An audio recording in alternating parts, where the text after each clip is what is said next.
Happy birthday, Paul. Well, thank you very much. Although I'm sad anybody's noticed, because then I can't continue to lie and say I'm 55. Years ago, you hear women a lot of times say, well, I'm 39 again. And I thought, 39 isn't believable. But when I hit 55, it occurred to me, I'm old enough that, whether you're 55 or you're 58 or you're 62, who knows the difference, And so I thought, wait a second, I could continue to lie and say I'm 55 for a long time. And then I got this idea that I could just leave it in my bio, kind of in the same way that politicians, a lot of times you see, they have their picture, if you go to some website, list all the representatives or congressmen or whatever, and you realize, well, this guy's 79, but his picture looks like he's 42, and they just leave the same picture up. Well, I thought, well, maybe I could, somehow just keep saying I'm 55, and sooner or later it would be in print that I was 55, even though I was older. And then I could say, look, here's evidence. There's evidence right there. I could cite a reliable source to say that I'm only 55. And unfortunately, it's not as easy to get your age into the paper as I had thought. So anyway, today, which as we record, tomorrow I'll be a day older, but today I am 60 years of age. And, 40 was the new 30, 50 was the new 40, 60 is just old. But there's a silver lining, at least I'm hoping there is for me, and that is this gives us a chance. We've done this several times where on my birthday, I'm figuring, people, you're supposed to be nice to people on their birthday. So if I pitch you that you need to help support this program, which of course is trumpeting freedom not only across America, but throughout the known world, that, maybe you'll be sympathetic. And we think we do say some good things and bring out some great stories and amplify what people are saying and doing for freedom. And we hope that you'll help us. Since I'm 60, maybe $60 would be a great contribution. And there'll be ways to click things and so on and get to the place where you could make a contribution easily if it's in your budget. But when you think about whether it's $60 or if you want to make me 10 years younger and make me 50, or if you want to just age me, boom, like that and make me 100 or 1,000, you could do it. Whatever age you want me to be, I'll be that today. Younger, I don't get as much money, but I feel better. If it's older, I get more money for the program, but I don't feel as good. Whatever works for you. Seriously, we don't survive. I can't continue to work. Tim probably won't continue either. You know how he is. We can't do it without you, and I hope you'll help. And if it's in your budget, I hope you'll help right now, because we don't know how much time we have left, and we need to get in all the licks for freedom that we can. So help if you can. And what is it this week, Tim? Is it this week in Common Sense that... Well, This Week in Common Sense is where they go if they want to subscribe to the podcast. But thisiscommonsense.com is where you go to find your column of today or any day. And it's What Was I Thinking is today's column. And you can click right off that for several links down at the bottom of the page and give all you want. There's also celebrating 20 years of Common Sense with Paul Jacob on that page. Any day of the week you get there, it's right there on the top on the right. And that will allow you to donate to your heart's content. Yes. And if you don't like 60 years of age, 20 years of doing Common Sense is another good number. And, we probably should talk just a little bit about What Was I Thinking, which as I recall, Tim, several years ago, this is the second time we've done a riff on What Was I Thinking. I don't want to hide and pretend that we didn't a little bit retread this. But I remember when we first did it, I had written this long thing and I sent it to you and I said, there's a lot here, Tim, but I just don't know how to make heads nor tails of it. And you came back, as I recall, with the this is great, Paul. Let's use the theme of what was I thinking, because I've managed to get myself into a few pickles here or there, a few tight places in politics, and it worked like a charm. So my hat's off to you for putting my gobbledygook into fine form.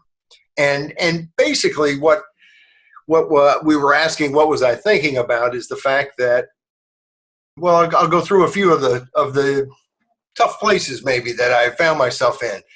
I didn't register for the draft.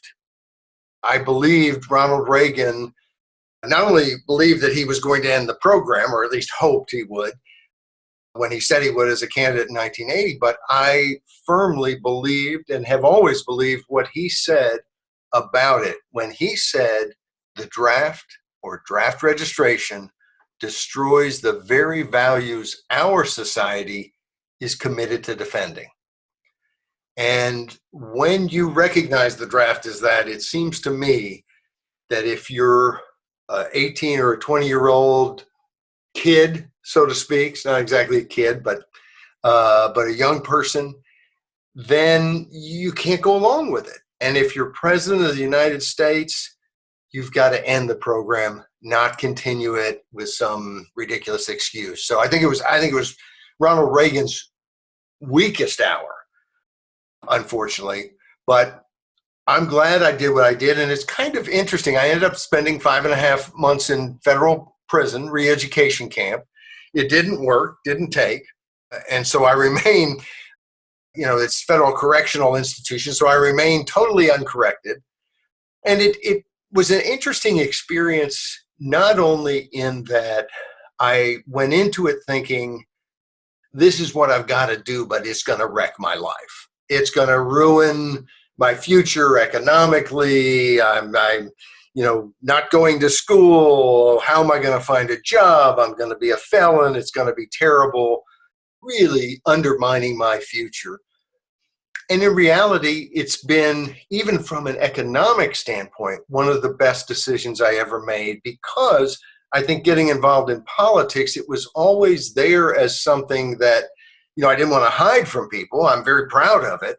But just whether I was proud of it or not, it's the kind of thing that if you're taking a job in politics and you might be one of the spokespeople or public, I wanted my employers to know.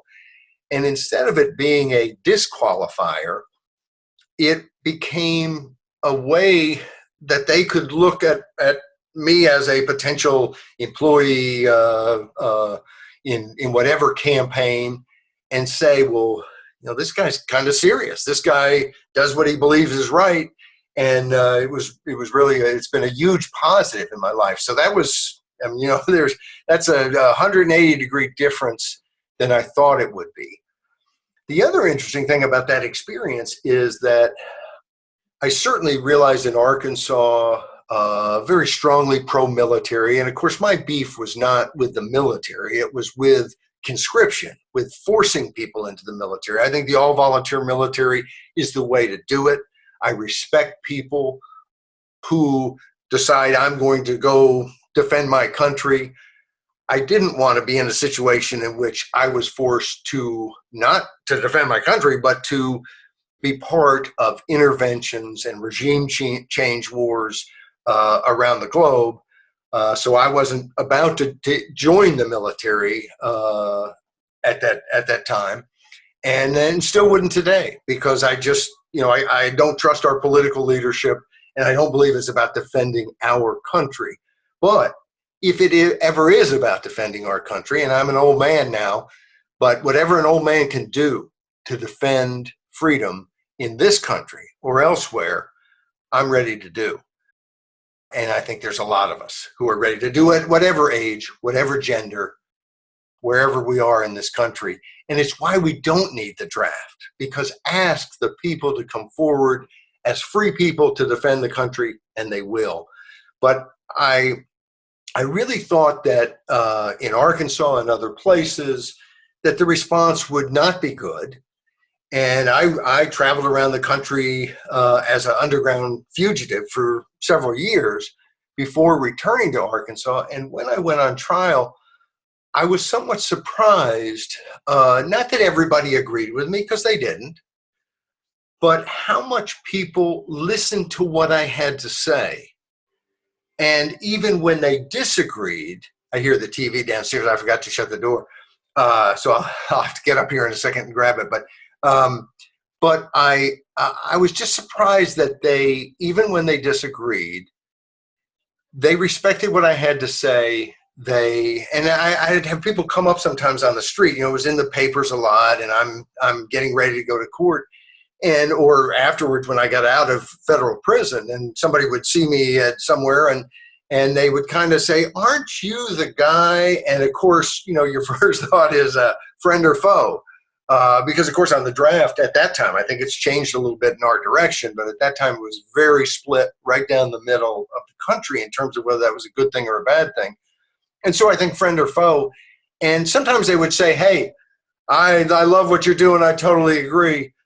But probably the biggest response was, "I don't agree with you, but I'm glad you did what you thought was right," or "I respect that you did what you thought was right." And that level of respect for people we disagree with and discourse, it was just heartening. And it made me realize that not that we can just blindly trust the people as if the people are always going to be right or perfect, but that we can have a little more faith. We kind of have to, and that we can have a little bit more faith in the people. As I have said oftentimes, I don't trust the people. I just trust the people a whole lot more than I trust the politicians. So I'm going to run, shut my door. Okay, very good.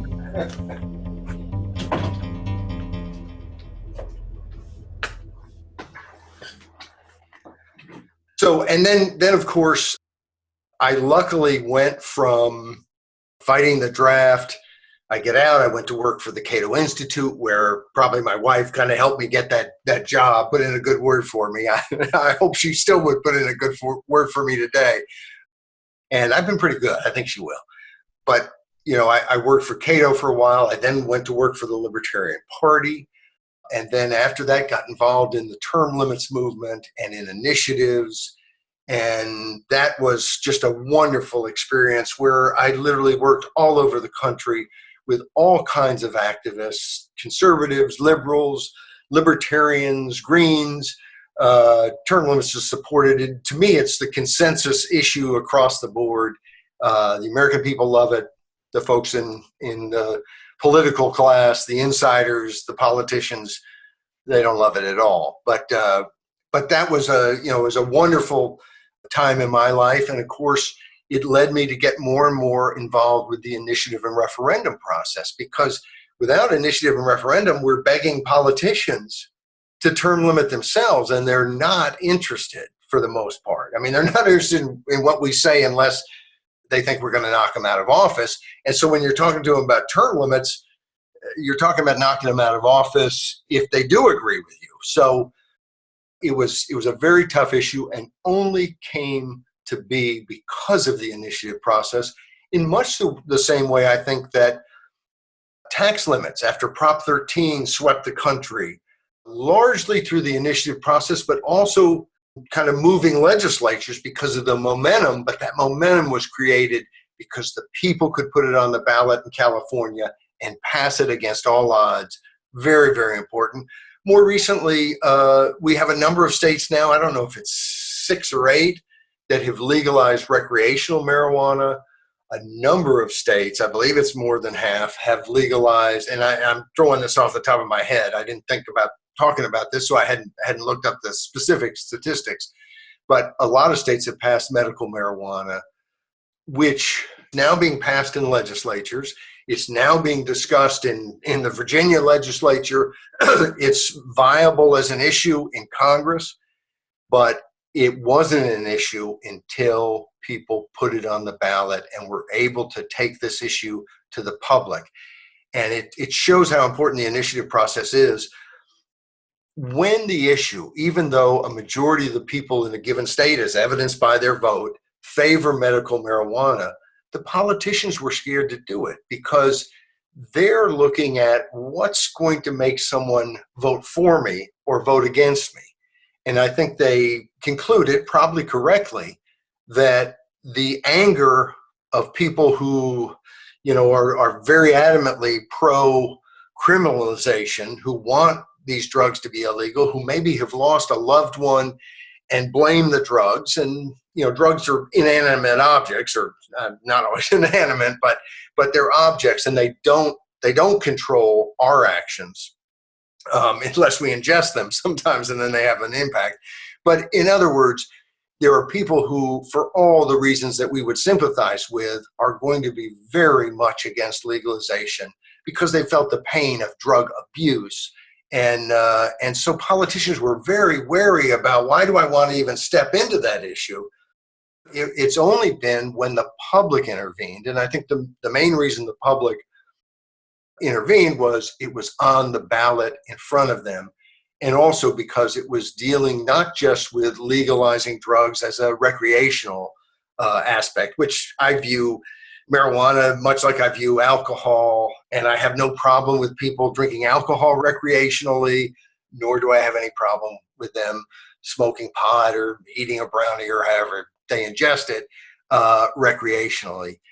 But I don't think recreational marijuana would have succeeded until people got a better feel for how that would work. And that came by having medical marijuana. And the issue there was denying people who might be dying of cancer a drug, a substance that eased their pain.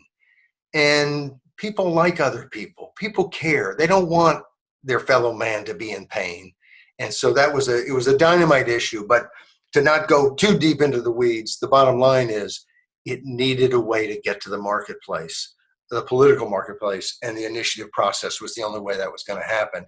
And then, of course, in working in the initiative process, I worked with folks in Oklahoma doing a tax issue, which basically didn't cut taxes, but it's called the Taxpayer Bill of Rights. They have it in Colorado. And it basically says government can grow and spend money more year after year by the rate of inflation and the rate of population growth. But if government wants to grow more than that, no matter how much money comes in, if government wants to spend it, they have to ask permission of the voters. If government wants to raise taxes because not enough money's coming in, they have to ask the voters. All of a sudden, the voters are in charge in a real, concrete way. And anyway, great issue, fought tooth and nail by public employees unions, what I like to call the mommy welfare, the folks who are getting benefit from government, and daddy welfare, the folks who are billionaires but getting all kinds of benefits, their own daddy welfare from governments. And we did not have much success in expanding it, outgunned in lots of different ways. One of the places that we would have won by all the polls was Oklahoma, where they threw the initiative off the ballot and then went after three of us, called the Oklahoma Three. And if you go to thisiscommonsense.com and you put Oklahoma 3 in the search engine, you'll find a lot of the detail there. But after having, as a young man, faced the prospect of going to jail for refusing to register for the draft, here I was as a much older man facing an attorney general who wanted to put me in prison for 10 years for supposedly hiring people who weren't residents to collect signatures, even though I didn't directly hire them, and the people who did directly hire them were told by the state that that's A-OK because they asked if it was okay. And anyway, I won't go into all the weeds, but I'll tell you, it really concentrates the mind when you think, because of my activism, I might spend 10 years in jail. Because of my activism, my kids may not get to go to college. And when I was facing the draft prosecution, my oldest was a year old, and I hated being away for those 5.5 months, hated to put my wife and everybody through that. and for me to have to go through it. But as this thing in Oklahoma developed, my kids were older. They were old enough to be scared. And I had a good feeling the whole time that this is a ridiculous charge. They have no evidence of any crime being committed. I'm going to be acquitted if it ever goes to trial. Now, it's interesting. After a year and a half of being under indictment, and this Attorney General, Drew Edmondson, who ran for governor in 2018 and got beat, but after a year and a half, they finally dismissed things, but they never, ever took it to a judge in even a preliminary hearing. They held one day of preliminary hearing. They never finished it. And I think the reason they dismissed it is because they realized this judge, and anybody who knows how these things work, it's a very low bar for a judge to say, okay, you have enough to take this person to trial. They would not, I believe, have to even taken us to trial. But it's a very scary thing, and we have politicians who have the ability to launch this sort of indictment against people and to threaten them in a very serious way. And sometimes as you get older, you kind of feel like you've paid your dues. And the one thing that I think I got out of that Oklahoma just nightmare was the understanding that, let's face it, we have never paid our dues. The dues are never going to be paid up so that you can skate for the rest of your life. If you believe in freedom, you better embrace eternal vigilance, because there's no other way. And that's true if you're facing the monster we've talked about a lot in the last year, the CCP, the Chinese Communist Party, and the totalitarian state that they have with millions in concentration camps, and it doesn't get talked about nearly enough, and what they've done in Hong Kong and their threats to Taiwan. And frankly, as we've talked about, their threats to American universities and Australian universities and the rest of the world that they've tried to kind of buy silence from. But it's also eternal vigilance here at home against prosecutors who might want to steal people's stuff through civil asset forfeiture. It's eternal vigilance against officials who want to truncate, if not kill, the initiative process whereby citizens can check politicians. That it was a late in life. Maybe I hope I live long enough that it won't be deemed late in life, but it was a wake-up call, and one that I kind of think maybe I needed. Maybe I was feeling it was life was too easy, and so there was a lesson there. And of course, then through working through initiative and referendum, and on other issues, starting Liberty Initiative Fund, which is a group that works directly with people putting measures on the ballot. We were able to put police camera measure on the ballot in Ferguson, Missouri, help defeat a forever ratcheting up gas tax in Massachusetts. We've been able to engage in a lot of different efforts and win some victories.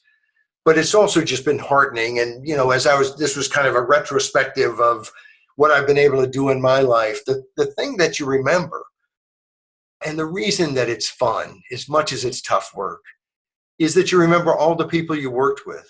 And a lot of times, this has been my occupation. So even though maybe I'm working 24/7, my wife always jokes that, you're making minimum wage if you add up the hours and how much you're making. But I've worked with a lot of people who have been with me on an all-night, counting signatures, or who have been with me in freezing temperatures collecting signatures, or scorching heat. And I realize they're not making a penny. They're here as a volunteer. And I've always been very, very inspired by the people that I've had just the honor to work with, from term limits to initiative and referendum to criminal justice reform. I just have a tremendous respect for the volunteer political activists out there who is smart and savvy and who's not afraid to roll up their sleeves and do some work. So, with your respect for fellow travelers and workers in the field of liberty, you're asking just for them volunteer just a little bit more, not much more, maybe just $60. That's right, $60 more. And if they can't afford $60, it could be 20. It could be, the truth is, in this day and age, internet fundraising, sometimes it's, hey, send $2. But the truth is, $2 adds up with a lot of people. And I'm asking people to help keep this program going, because I think we provide a real service in tying people together, in finding someone who's working on criminal justice issues, who then starts to listen and see that, well, we've got some things we need to fix beyond the criminal justice system. Or someone who comes in because, by golly, we need term limits, but then sees, there's also a lot of ridiculousness coming from government on foreign policy or on whatever policies. And so I think, our goal is to build a network of people who care about this country and this world from the standpoint of understanding nothing is more important than political liberty. Wealth is not a substitute for political liberty. If it is, you might want to move to China. It's not. And so if there's one belief that underpins this program, it's that the most important element in our future, and maybe more importantly as you get older, our children and future generations, is freedom. I used to give a talk, I wrote it when I was traveling around talking about what was happening in Oklahoma to me and to my other two co-defendants. And I would begin it by saying, they've asked me to speak here today, and I hope they're not disappointed, because I've really come to sell you insurance. And I made the point that we have insurance because we know something could happen to us. And we want those who live on that we love to have resources, to have money. It might mean that, you die and your kid's young or something, they can't go to college or what have you. And yet I realize that having a lack of funds is something that a lot of people can overcome. There are other people that, if you're a smart student, they'll give you a scholarship. You can work, you can earn your own money. But that the greatest gift we could leave our kids and future generations is to take whatever freedom we have been given. Not that we don't deserve it all. Nobody gives us the right to have freedom, but the freedom we actually have in the real world, and to protect it, and to maybe even expand it and hand it off to the people who come after us. That's the kind of insurance that I want to invest in, and that I've been investing in. And I'm asking everyone listening to invest in it as well, and work through this program, and work through other things that are out there, because we're all in this together. Very good. It would be bad if I did not once again repeat the name of the website. This is commonsense.com. And maybe as a little lighter note, you could explain, why is it called This Is Commonsense.com? Is there something that you say regularly? Yeah, it was a good, we should explain that. Well, first of all, I took the name from Common Sense by Tom Paine.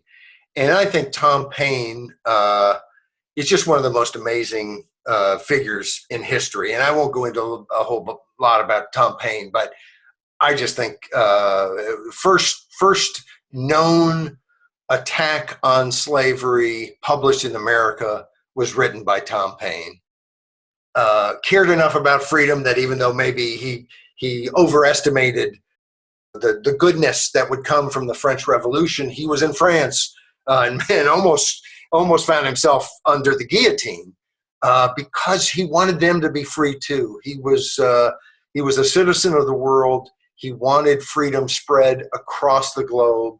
And I just have so much respect for him. And of course, that's why we call it Common Sense. And I began doing it as a radio commentary, We didn't send it out by email. We didn't put it on Facebook. We didn't have a website.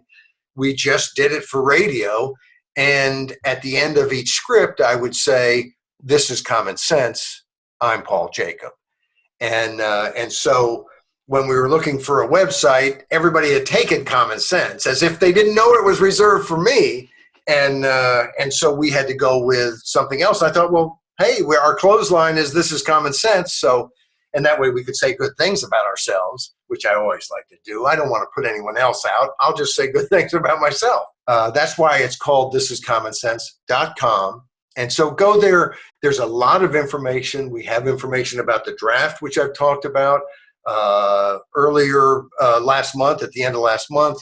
Of course, with the anniversary of the execution of the White Rose, the first White Rose students, protesters against Hitler in Germany. We have the 7 pamphlets that they sent around Germany at the site. A lot of other stuff. We have Common Sense there. Thomas Paine's. I mean, it's not hard to find it on the web, but why go anywhere? You can just go to thisiscommonsense.com. And there are links there that if you thought, oh, wait, I meant to make a contribution and I forgot, you hit the link. It's easy.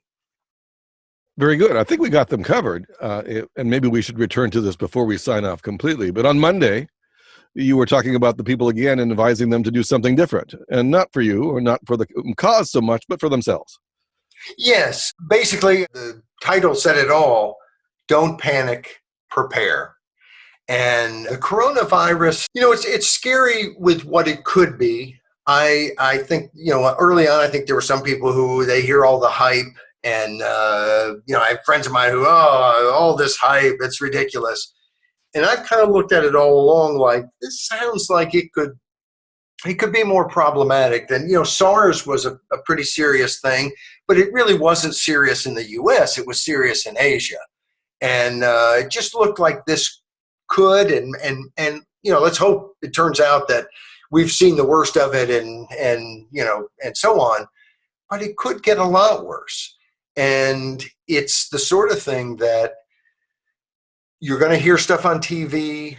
And I hate like the morning TV programs, news programs, where they're constantly telling us how to do things that pretty much everybody already knows how to do, like we're, 2 years old or we're, not quite with it. I didn't want to, that's not our goal to replace them in that kind of nannying type way, but just to make the point that governments are going to try to protect people because it's in their interest, but that we can't depend on somebody from on high always taking care of us. We got to take care of ourselves. And I think in many ways we're preaching to the choir. It's not like my audience is looking for me to, explain, hey, there's this disease, you might want to take some action. But do like to point it out. And of course, if people need medicines, it probably makes a lot of sense to stock up, foodstuffs, other things. And so, the Boy Scouts Be Prepared was not a bad motto. They may be in bankruptcy now, but it's not because their motto was not correct.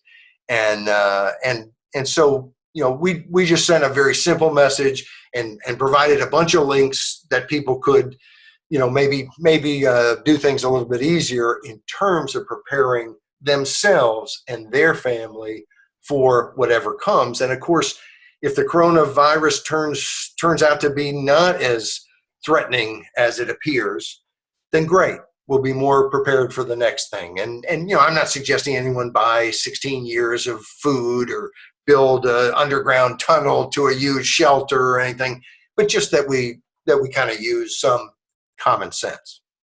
I think people should also remember, if they have not been a regular reader of yours or a listener on the radio way back when, it was 10 years ago we stopped that, I think it was, something like that. Yes. So you were on for a full 10 years at least on the radio. But on Tuesday, you talked about local regulations on land and usage of houses. And one of your themes at Common Sense is that you are most effective at the local level. So when we often deal with local subjects for that very reason. Yes. And one of the things that we're always wanting to do is find an issue that somebody solved this issue in, Little Rock, Arkansas. Well, now we can tell people in Spokane, Washington, or in, upstate New York, hey, here's how maybe you could solve that issue. And then the law might be slightly different in those places and they have to adjust. But we're always looking for success that we can spread and lessons. Sometimes those lessons come not from success, but from defeat. And all you can do in life is embrace those defeats and learn from them. I love the slogan, I think it's athletic, usually in athletic things, that I either win or learn. Not win or lose, win or learn. And so we're constantly trying to do that, because what we want to do, especially through Liberty Initiative Fund, which is a group that I formed back in 2012, is that we want to build a network of people who know how to get things done, especially ballot initiatives. And most cities in this country have the ballot initiative process, slightly less than half the states. But there are states like Texas where there's no statewide initiative process, where every major city has a viable initiative process, and so do a lot of the smaller cities.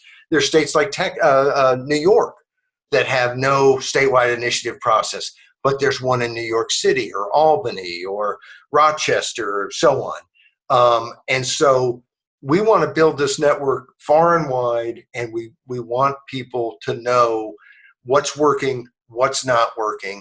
And this particular commentary, Zoned Out, was about a woman who has a successful, she's not getting wealthy, but she's making, I believe it was $35,000, right around that, a year, selling clothing out of her home. And she's selling it online, so it's not like, the people are beating a path to her door.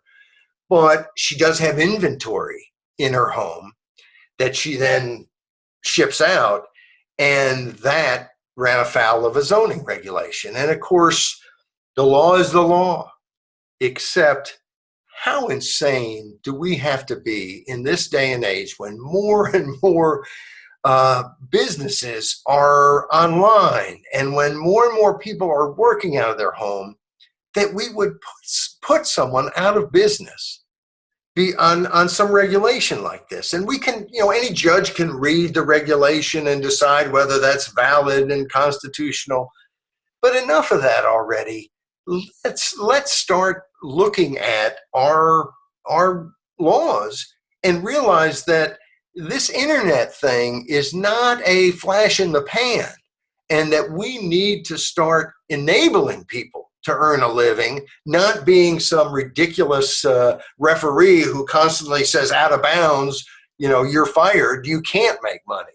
So I think it's a wake up call. And again, it's one little place, but that what happened in, I believe it was Fairfax County, Virginia, maybe it was Alexandria. Now all of a sudden I can't remember. See, advancing age, but it was Fairfax. Okay. But it's happening all over the country. So it's the kind of thing that we need to attack. And as people do attack it, if you can get information, come let us know, because we want to spread any success we're having against this sort of anti-economic activity and spread it so other people can protect themselves. And it strikes me, Tim, that so often we hear about the divide between rich and poor and inequality and so on. But shutting down an entrepreneurial woman who's working out of her home, making $35,000 a year, is not helping to make people more, economically equitable. And I hate these gaps and so on, because you can close a gap by making rich people poor. That's not helpful. And you can have a bigger gap if your neighbor wins the lottery. Even if they give you some of the money, they're not going to. But if they did, there's still going to be a huge gap. Is that bad? Was that bad news that your neighbor now can afford things? It's good news. There's no problem with a gap. The problem is when people cannot afford their own things, when people can't be economically self-sufficient, that's the problem. And when they can't move up whatever economic ladder there is, or at least don't have the freedom to move up, that's a problem. And that's what this is all about. All the talk about, if you're going to talk out of one side of your mouth about income inequalities and then out of the other, shut down people who are working their butts off to earn a living, you are part of the problem, and you're not helpful. You're not nice. So anyway, I think it's a little issue that's a giant issue. It really is at the local level that so much of our lives are lived. Of course, that's where do we live? We live in a specific place, and many of the laws of our local jurisdiction affect us really profoundly, or at least annoyingly sometimes. And that's kind of the case. It happened in Oregon, I believe, for your next column, which was Engineering Government Limits, about a guy who was merely trying to deal with his wife's yellow light, running a red light in where she lived, Beaverton, Oregon, I believe it was. Mats Jarlstrom, I believe was his name. And he has a engineering degree, but it's, I believe, from Sweden. And so it's not, he can't use it in the United States because in Oregon, whatever licensing or other things, whatever hoops he had to jump through, he had not jumped through. And of course, he's not working as a full-time engineer, so he had no reason to jump through those hoops. But his wife gets a ticket for running a red light, one of these red light cameras. And of course, my listeners, if they're regular readers, they know this. If they're not and they're just listeners, let me tell you, there has never been a public vote on red light cameras where the public did not say, no, we don't want red light cameras. And the dirty little secret behind red light cameras is that very often they kind of truncate the yellow light to encourage what? To encourage more ticketing, so that there's no safety issue. There's not people who are zooming through red lights. They're zooming through a light that they believe is going to be yellow, and it's going to be yellow for maybe 3 or 4 or 5 seconds, but it's not going to be, because the people who want to rip you off have decided to, let's make it only a couple seconds of yellow so the red comes in faster, and there you go. Now we're making more money. Are people safer? No, they're less safe, but the government makes more money. And one of the most interesting things, we talked earlier about when we were doing this just for radio, and I would go to a studio once a week and record the next week's commentaries. And I did one on red light cameras, and the owner of the recording studio came down when someone told him what we were doing and told me the story of how he had gotten a ticket for running a red light close to where the studio was. I know exactly the place. In fact, if I'm not mistaken, I got a ticket there as well. But he gets a ticket for running the red light, and he realizes, it seems to me they shortened the yellow light, but okay, now I know what to do. When the yellow light hits, I better hit my brakes and stop so I don't get a ticket. So a couple of weeks after he got his ticket, he did what any smart person would do, realize the world has changed a little bit. I'm going to adjust my behavior, and I'm going to comply to the best of my ability with the rules and regulations around me that I can comply with. And so he sees the yellow light, he stops, doesn't run the red light, but gets pounded by the car behind him.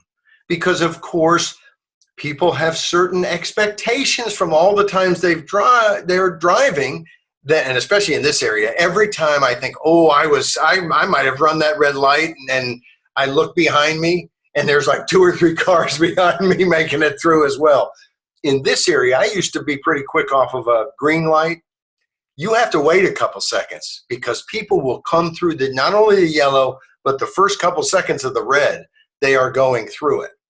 And I think in part because the yellow isn't long enough for people to make decisions. But anyway, that doesn't make us safer. It makes us less safe. And so that's what this whole red light camera is just a clear example of what happens when citizens are not in control of their government. We've got all the look of citizens in control. We talk at barbecues and dinner parties about, freedom and democracy, and we complain about the choices we have for president or any other office.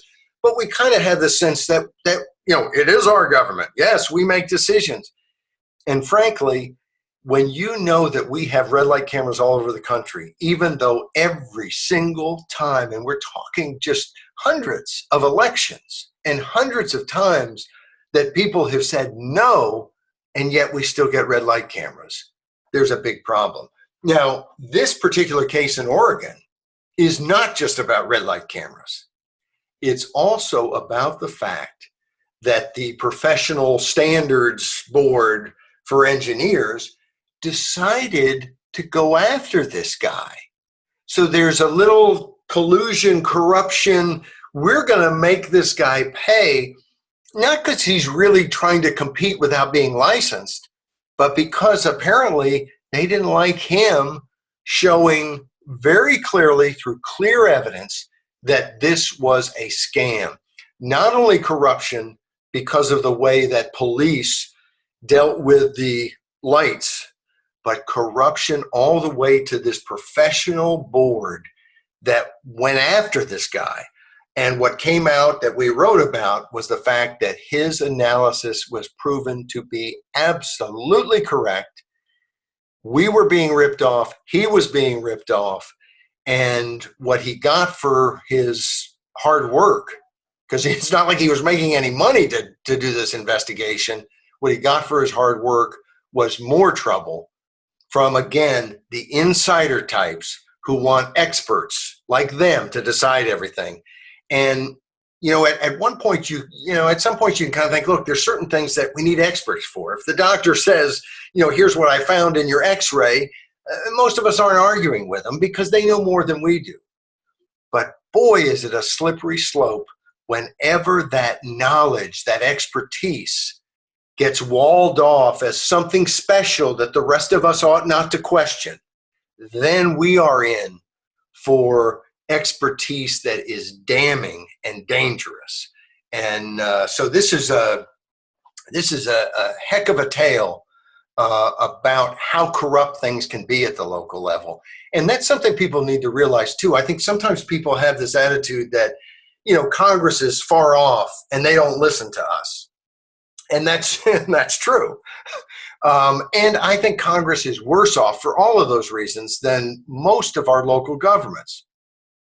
But if we don't pay attention to what our local governments are doing, they are every bit as tyrannical as the Congress can be. There was a great line in The Patriot where Mel Gibson is talking to people, and they're kind of trying to decide, are we going to break from England or not? And he makes the point that, look, I don't want to trade one tyrant 3,000 miles away for 3,000 tyrants 1 mile away. Meaning that, hey, I'm not necessarily on the side of King George, but I'm a little wary about all of my neighbors trying to tell me what to do too. And we have to be in charge. It's why I love the name Citizens in Charge and the whole initiative process and so on. Citizens have to have a way to make the final decision, to say, no, we are the ultimate decision, not you as our representatives. And it's just so simple and obvious that if you believe in representative government, the whole reason to have it is so that we all don't have to be at the Capitol or at City Hall every night. We delegate that authority to them, but it's our authority. And the moment they forget that, we are in trouble. And that's what it's all about. So this is, I thought, a really important case. And we had dealt with it, I guess, 3-4 years ago, or 5 or 6. And here it was finally getting to a conclusion. And that's another thing that I've learned the hard way, having spent a lot of years working in politics, and that sometimes I think it's easy for people to forget. You get involved in an effort, an initiative maybe, and you win. Okay, now I can go back to my regular life. And of course you can to certain extents. But oftentimes it's not over, because the insiders, the bureaucrats, the politicians who didn't like your victory are not necessarily going to let it stand. They're not going to go, and sometimes they do, but it's become horribly rare. They're unlikely to say, oh, well, the voters have spoken, and therefore I'm going to do my best to implement their will. No, we live in a country in which the voters have spoken, so now I'm going to work my hardest as their representative to undercut their vote and to diminish it and ultimately to repeal it outright. So oftentimes, even though you've won a victory, you're involved in a fight for years after that. We saw that with term limits, where the voters voted overwhelmingly, and then literally 2 years later, they're bringing it up, or 4 years later, let's change it. I wrote a piece in the Wall Street Journal back in 2018 because Nashville, Tennessee passed an initiative for term limits. We were involved in working with the people there back in 1994. It won with over 70%. I think it was like 75% support. Not close. Since 1994 up to 2018, the people of Nashville have had to vote on term limits 7 times. That's almost every 4 years there's a new vote on term limits, all put on by the council, one through the council member raising a bunch of money from special interest and doing it by initiative. Every single time it's been to either repeal the limits or to dramatically weaken them. And every single time the voters have said no. But is there any reason to not think that 2 years or 4 years from now they're not going to be back demanding that the voters have to vote again that way? It's a little sick, but it's the reality we have, and it's like any other situation. If we allow them to think they can get away with things, they will think that, and they will try to get away with those things. And if we're not paying attention, they'll get away with all of them. We have to be there at the ready, and we need more and more mechanisms to fight back. And that's really what initiative and referendum is. It's no magic. People can do bad things we don't like by initiative, just like we can do good things. But it's a way that we can counteract. It's a way that we can counteract the power that legislators have and trump it. No pun intended. And so, speaking of Trump, why don't we segue to maybe the most depressing thing of the week. I happened to vote in the Democratic primary in Virginia this last week, Super Tuesday. And I will just tell you straight out, I voted for Tulsi Gabbard. And I disagree with Tulsi Gabbard about 75% of the time, probably, maybe more. I don't think she's great on all the issues, but her message was so focused and clear against regime change wars like Iraq, like Afghanistan, like Libya, like Syria, which we often don't think of as a war that we're engaged in, but it is a war and we've been engaged in it. And so I felt very comfortable, one, knowing she's not going to win, so it's not my fault. And if she's going to win, I might have to think, well, now what are all the bad things she's going to do? But she made that message so crystal clear that made it very easy to vote for her and to endorse that message. And it caused me to think back to the 2016 election and the Libertarian Party candidates, Gary Johnson and Bill Weld. And they got more votes than any Libertarian candidates ever got. And yet I am so deeply disappointed in that campaign because they didn't have a message, because I could vote and say I'm voting libertarian, but I think a new person who first voted in 2016 would not have known really what do libertarians believe? What is the issue? What is the crying need? The raisonnaire of why I should vote libertarian? And it seems like they never gave it. They weren't clear on let's change our foreign policy, or we need criminal justice reform, or whatever the issue or issues were. You need a way to wrap it together and let people know where you're coming from.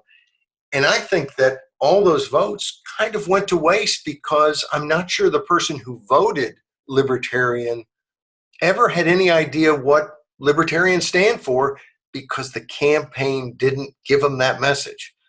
So that's sad. But of course, that's a lot of lead up to basically say that Tulsi Gabbard on Tuesday snatched a delegate in American Samoa, Mayor Bloomberg's big victory. And so the rules have been. It was his big victory because he also got one delegate, right? Yes, that's right. She got a delegate and he got a delegate. Although he got the most votes. So it was a victory for him. He won the state, or it's not a state. He won the territory. He got a vote, and his vote is somehow better than the one vote she got, as I understand it. But the interesting thing is that's the rules. You get a delegate, you get into the debate. And of course, because Elizabeth Warren dropped out, we had to hear all the hand-wringing about how misogynist America is, how women don't get a fair shake, how, I guess men are terrible, and, some are. Well, Democratic men, apparently, because this is the Democratic parties. So we're not talking about the evil Republicans or the independents. We're talking Democratic men are sexist and misogynistic. Except that even that is completely ridiculous, because a majority of the overall electorate are women. Women comprise a majority of the electorate. The only way that misogyny could have stopped Elizabeth Warren is if it is women who are practicing misogyny, who are misogynistic. I hate that word, because so often it's used to mean men who are stupid and objectify women. Which is a huge problem. People objectifying anybody, whether it's women, men, women, whatever, it's not good. But that's not the same thing as misogyny. It's not about hating people. It's about being a selfish cad who thinks other people are just things for them to use, or to not view as full-fledged human beings. And I guess there's an element then of being anti-women, but I think it's used in a completely off way. And that's kind of just a tangent, because the real problem here is this has nothing to do with any sort of sexism against women. I have 3 daughters, and I think the biggest problem in sexism is that there is not societally as big of expectations for women in terms of their career and what they're going to do in the world. And I think that's a big problem. It's the bigotry of low expectations. What George W. Bush, I think, correctly said about the way we deal with minority students is that somehow we don't expect as much from them, and that's damning. And I see that in the way the world treats women. And it matters to me, because I want my daughters to have every chance, and I want your daughters or any other woman to have every chance in this world to do what they want. And I don't care whether it is to stay home and have kids, or whether it's to be the CEO of some big corporation or president of the United States. If they want it, I want a world that says, well, then you go for it. And I want that same thing said to men. There's, and to me, that's the undercurrent I see of sexism that I frankly have been troubled by. I also think that there are demands in kind of a expectation way for women, oftentimes put upon women by other women, that they have to have it all. That if you stay home, there's something wrong with you. That you have to raise kids and be a CEO and be president of the United States, or somehow you haven't fulfilled your role. And the whole point to me is you don't have a role other than the role that you choose. And so I do see some real structural, in the sense of it's in people's heads, not that it's so much in society. And I'm sure there's some there. Let's find it. Let's root it out. But let's not attack people because they decided that Elizabeth Warren was not the best candidate. Because it was decided, I think, not at all by her sex, but by her mistakes on the campaign trail and by the fact that they didn't think she was going to be as good a president. And let's face it, Hillary Clinton got 3 million more votes than Donald Trump. There's no evidence that the American people are not willing to vote more for a woman than for a man. And so I think this is hugely counterproductive. And just, we have got to get off this ridiculous anybody who, if a woman doesn't win, it's because people are bad, people are sexist. If a man doesn't win, is it because they didn't like men? I don't think so. But here's the interesting thing. Now here comes Tulsi Gabbard, who's checked all the boxes, who by the rules deserves to be in the next debate with the two white guys. And I got nothing against white guys. I love myself. I love you, Tim, as a friend. And I like other white guys. Nothing against white guys. But why does a party who acts like it's a crime to be a white guy then push the woman off the stage by changing the rules? And the DNC, as soon as they realized that Tulsi Gabbard, who has the audacity to be pro-peace, who after fighting and helping people who she fought with and seeing those people suffering from injuries and dying, doesn't want any more regime change wars, that's just unacceptable. And I think anybody who seriously argues that somehow this was just a rule change that would have happened anyway, if Tulsi had other positions on regime change wars, that wouldn't have made any difference. I think you're kidding yourself. We cannot have Tulsi Gabbard on that stage. One, because she'll beat the pants off of both of those guys, because she's going to connect more with the American people than Socialist Sanders or sleepy, sort of senile Joe Biden. And so we're going to complain about the lack of any real sexism and call it sexism when Elizabeth Warren loses in an election in which the majority of the voters were women. But we're not going to notice sexism when the DNC changes its rules to knock the one woman still in the race out and make it only between two men. That is, we live in strange and interesting and scary times. And it's even worse than that, because both Elizabeth Warren and Kamala Harris complained that there were no longer any women in the race. That's what they did this week after Super Tuesday. And they're both women, and they both don't ignore the fact that Tulsi is still campaigning.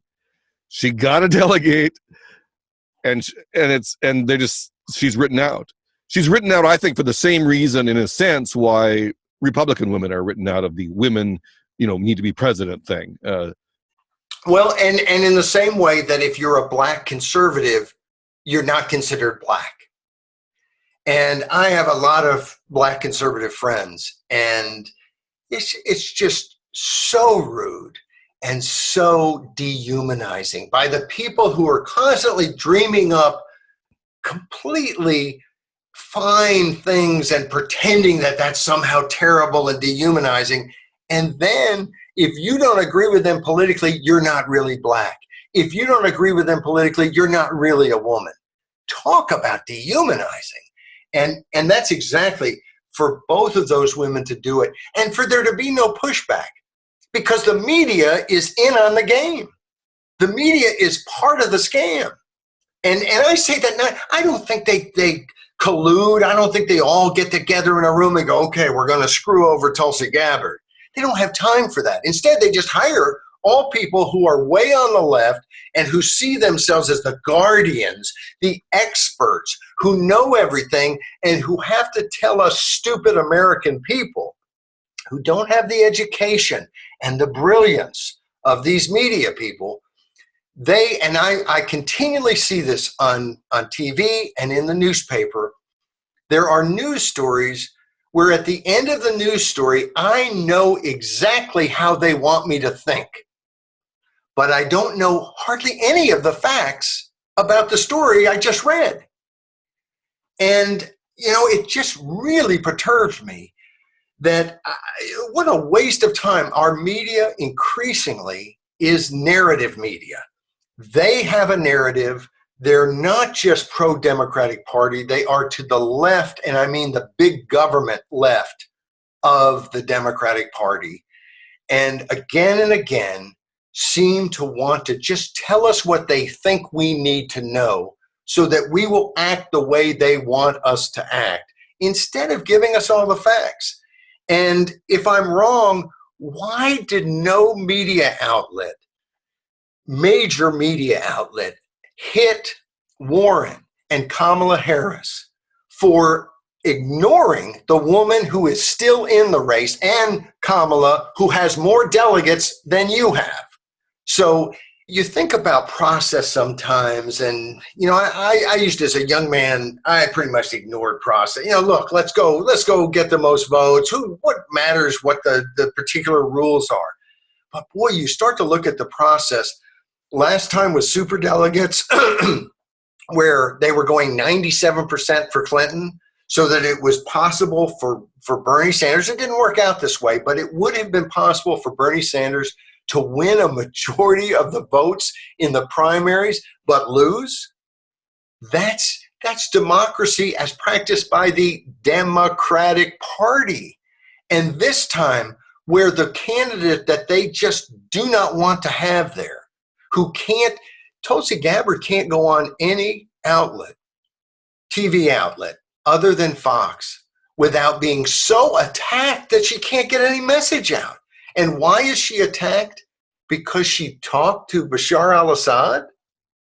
She didn't say, hey, I love Syria, the way that Bernie Sanders seems to be willing to forgive anything Cuba's done, like put people in jail and kill them. But that's okay. That's not a big deal. But she went and talked to Bashar al-Assad, and that's somehow now, when Republicans had a hard time because Obama was talking to Iran, the media didn't seem to think that was so terrible. So this is, we've got a serious problem, and it's right there, just laid out in front of our face, that if you don't have the views that fit the major media narrative, you are not welcome in American politics. You are not allowed to run for president. Sure, you can run, and you can even win a delegate, but we are not going to cover you. We are not going to talk about you. Every other candidate is going to ignore you. And we're going to find a way to write the rules to push you off the debate stage. And we don't care if you're a woman, but we love women. And we're just sick to death that there's no women still in this race, except for the woman that we despise and don't want in. Not that they have any opinion. It's all objective journalism. And I don't want to get too lowbrow here, but she's also, without a doubt, the most attractive woman ever to be in politics in America. And if you wanted independent men voters, if you need to really beat Trump, wouldn't it cross your mind that maybe the most attractive and well-spoken and least offensive woman to appear in politics in our lifetime is the one that you despise? That just seems bizarre to me. Though it's not, because it's all CIA. But well, you know, it's interesting. I wrote something on Facebook today, and I was talking about Tsai Ing-wen, who is the president of Taiwan, and I probably screwed up. Boy, it's so hard to make those Mandarin pronunciations, but I'm working on it. and it's something to keep me young, trying to figure this stuff out. But anyway, I think she's wonderful. And she was called, her whole campaign, it was kind of the tough but cute, because she loves cats and she had all these social media things. Brilliant campaign. Brilliant campaign to connect with people.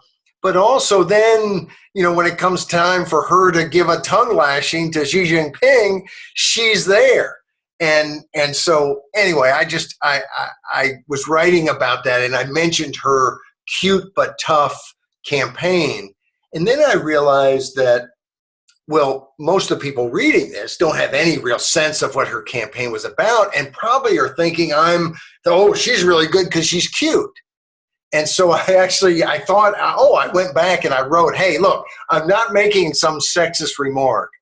And frankly, if the world wasn't so sexist, there'd be nothing wrong with noticing that someone's attractive. We really ought to be able to say, I think she's really attractive, without people thinking, I'm divorcing my wife and running off to, see Tulsi Gabbard, or that we just think only about attractiveness. And of course, this isn't just men and women. Women also see guys, not me, but some guys, as really attractive. And so there's nothing wrong with that. But we see so much of it in the wrong way. For instance, the media, we hear about all this sexism and the way that women are treated differently. Well, the main one that's just right there in front of our face is that when you read an article about a man, they don't talk about what he's wearing. But when you read a lot of articles about a female candidate, they talk about what they're wearing. I don't understand that. Why are they doing that? However, I also think, like when people attacked Michelle Obama for, wearing sleeveless dresses, I didn't get any of that. But whether it was a faux pas to wear sleeveless dresses or whatever that whole controversy was about, I'm thinking, why are you attacking the first lady? Because she's not making policy. And why are you attacking her on what she wears? Is that not the most just bizarre thing? But most of the people who are attacking her, or who today would be attacking Melania Trump, are not men who are somehow attacking because, I didn't like what she wore. We don't care what you're wearing. We do kind of notice a lot of times whether we think a woman is cute or not cute, but I kind of think women have that same, radar that tells them. So I hate that we have to somehow, walk on eggshells to call somebody cute or pretty, and probably we shouldn't.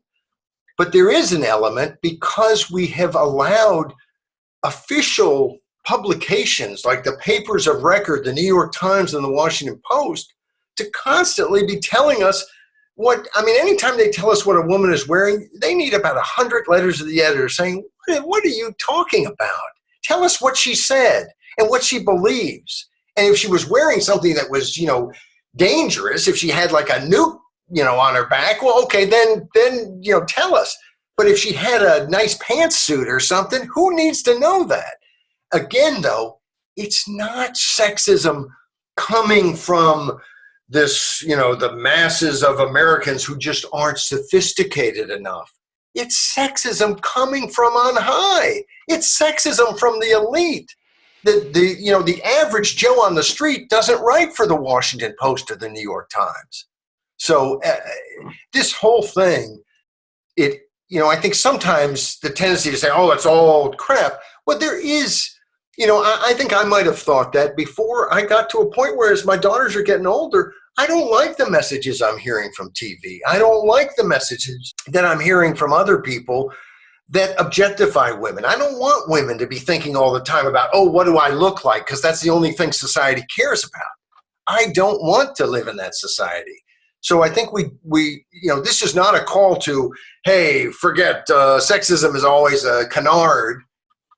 But the problem is the main sexism we're being spoon-fed by the media is largely a canard. Did you remember the white suit scandal of Tulsi Gabbard? No. There's an article. I'm looking at an article in the New York Times right now that's titled "Tulsi Gabbard's White Pantsuit isn't winning.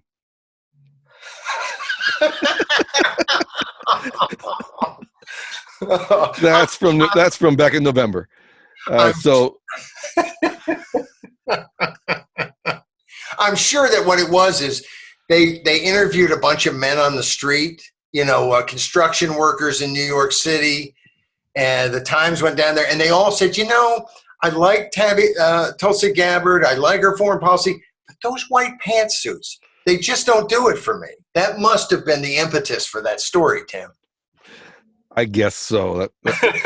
On that note of irony, perhaps we should go back serious for a moment to remind people that you're at thisiscommonsense.com every day of the week, and that there is also a donation clicking button there. Yes, there is, and please go and help us, and leave a few comments. Hey, on our different scripts, if you agree or if you disagree, anything that we're not talking about that we ought to be talking about, because what we're trying to do is expand freedom to get people to focus on the fact that what's beautiful about America, the reason we're wealthy, the reason we're happier than your average bear, is because we're freer. And if we lose that, it's not because our flag is red, white, and blue. And so it is about talking about it. And it is about reaching out and bringing people together. We want you to be part of this. Help us do it. It takes money to make the world go round and even to get common sense out. So help us with a contribution. I'm 60 years old now, which, I'm the only good part about that, Tim, is that I'm hoping I can find some tennis tournaments that I can play in the 60 and over. That's the only upside I see. Only upside. But punish me for being 60. Make me just rub it in by writing a check or by going online, which is easier, and putting it on your credit card, $60 to help get common sense out day after day, week after week. We can do things to make this a better world, to leave more freedom for our kids and our grandkids and future generations. But we got to do it. We got to do it together. I'm out here trying to do it. Help me, please. And thank you. This has been This Week of Common Sense for the first week of March 2020. My name is Timothy Virkala. You can find me at Workman on social media. Oh, and we have a few more things to say. You can get the audio podcast on SoundCloud or on Stitcher. It's This Week with Common Sense. Is it This Week with Common Sense? This Week in Common Sense? In Common Sense. In Common Sense. See, I don't even know. Thank God you're here, Tim. But you can get the audio there. We put up a video so that you can see my beautiful face or whatever face I have on Saturday, every Saturday, Monday through Friday. We do a commentary every day talking about issues, might be in a local level someplace, but that matter to people everywhere. Might be about what's happening in Hong Kong and what, the Chinese butchers of Beijing are trying to do there, but stuff that matters. And so I urge you to be part of it, and you can do that at thisiscommonsense.com.